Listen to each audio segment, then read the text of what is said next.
Hey there, ladies and gentlemen. Welcome back to the Food Experience with yours truly, KJ Andy O. And today's experience, oh man, I'm so excited for this. My father bought me some steaks from the Kansas City Steak Company for the holidays. They come in these packs right here. Today I'm going to be going over the Kansas City strip steak. And I'm also going to put together a rub. They also sent along this guide to steaks right here. And inside of here, one of the rubs they go over is a Southwest rub. I'm going to do it as best I can. I don't have the exact ingredients that they're calling out for, but close enough. I'm going to go ahead and use a half a teaspoon of smoked paprika. These are quarter teaspoons I'm using. There we go. There's a half a teaspoon of onion powder, half a teaspoon of garlic powder, 1 teaspoon of ground cumin,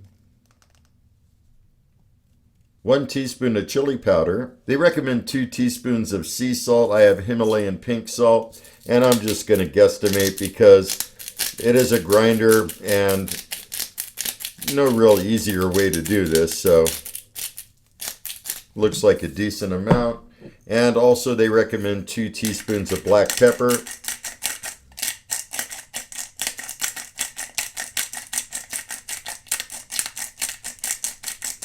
Now that I have all the ingredients, I'm going to go ahead and close this with a lid and then go ahead and give it a good shake so that everything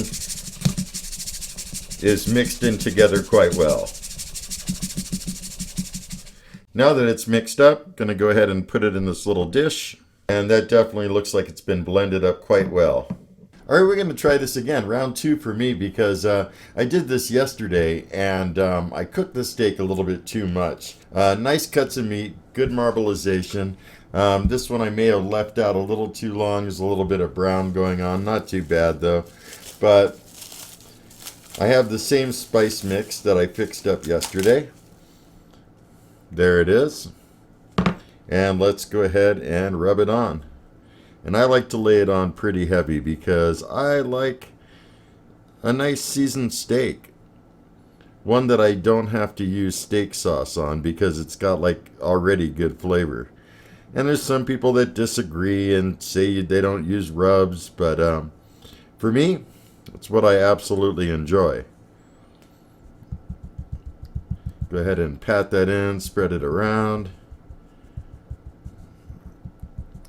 Okay, I'm going to let that side sit for about 10 or 15 minutes. Then we're going to flip it over and do the other side. All right, time's up. Let's go ahead and give this guy a flip. And put some rub on the other side. Oh yeah. Get it nice and seasoned up.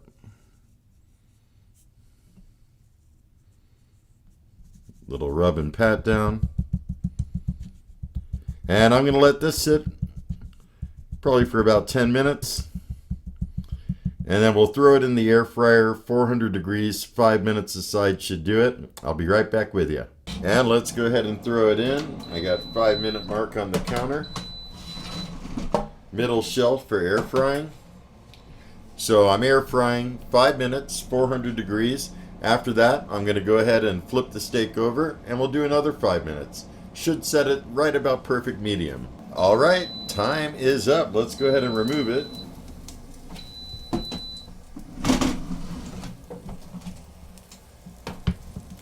Gonna do a quick temperature check just to see where we're at. Right now it's at about 130. Gonna go ahead and flip it over.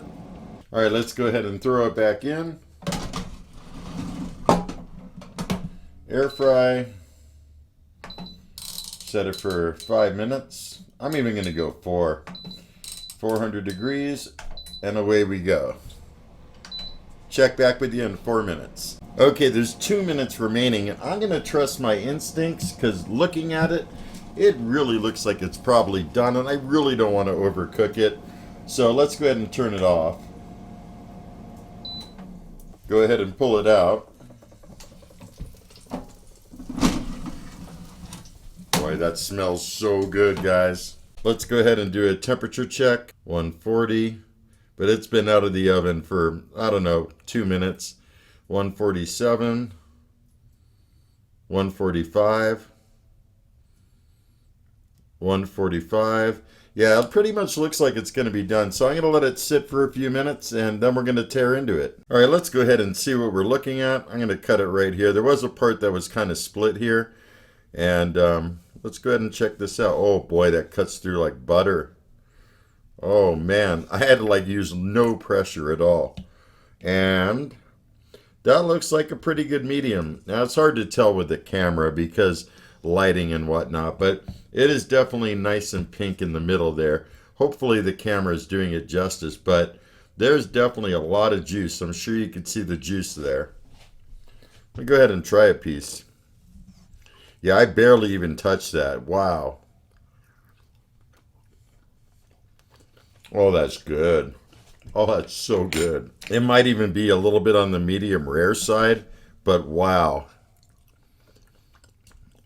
Oh, this is some good steak. Melt in your mouth. Serious. Okay, everybody. This is like stupid good. Like, I barely even have to cut into this. So juicy, tender. That rub recipe they got in that steak book is just spot on good. Wow.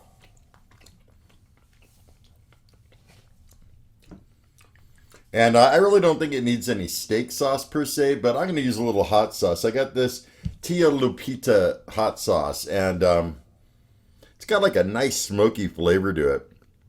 So I'm going to pour a little out and do a little dab.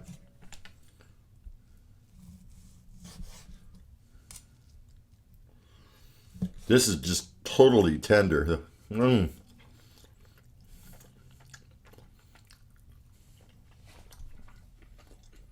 Oh, it's good with that sauce too.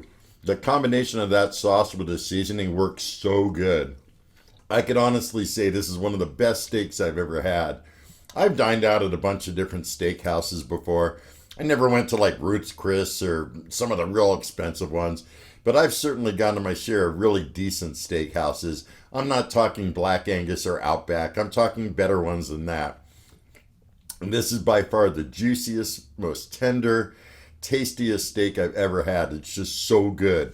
Double thumbs up, food experience approved. That's what I'm talking about. So I'm going to go ahead and finish off the rest of my steak.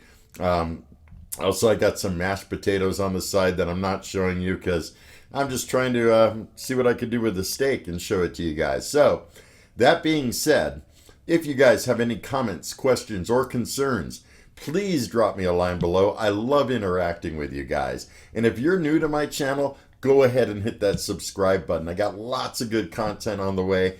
I got part 2 of this steak video coming up with some ribeyes. They're a little bit thinner than this, but I'm really curious to see how they're going to turn out.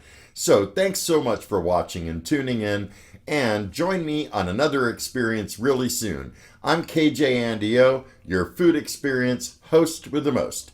Take care, my fine folks, and I'll see you next time. Laters.